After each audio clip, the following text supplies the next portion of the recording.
Caption দেখে বুঝে গেছেন কি হবে। তো আমি শিং মাছগুলো একটা বলে নিয়েছি, তারপর ঢাকনা দিয়ে ঢেকে দিয়েছি। তার আগে লবণ দিয়েছি কিছু। লবণ দিলে কিন্তু শিং মাছগুলো তাড়াতাড়ি মরে যায়। আর আমি গরম পানি করে নিয়েছি, সেগুলো মাছের উপর দিয়ে দিয়েছি।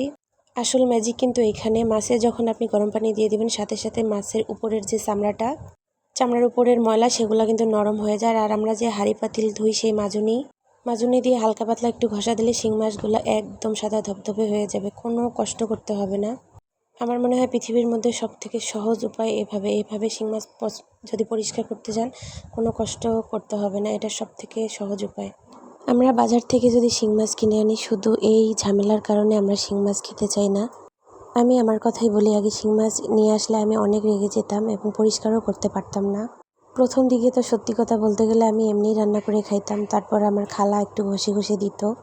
তারপর আমি কষ্ট করে এই মাছগুলোর চামড়া তুলে ফেলতাম বটি দিয়ে, অনেক কষ্ট হইতো আমার। তারপর আমি নিজে ভাবলাম যে এটা করলে কেমন হয়। যাই হোক, আমি সফল হয়েছি। আমার মনে হয় পৃথিবীর সবথেকে সহজ পদ্ধতি শিং মাছ পরিষ্কার করার এটাই। আপনারা একবার ট্রাই করে দেখতে পারেন। আর পানিটা বেশি গরম করা যাবে না, তাহলে মাছটা নরম হয়ে যাবে। যাই হোক, ভিডিওটা অনেক লং ছিল, তাই আমি একটু স্পিড বাড়াই দিছিলাম, তাই তাড়াতাড়ি করে যাচ্ছিল। আর এত মাছ পরিষ্কার করা দেখানো হয় নাই আর কি।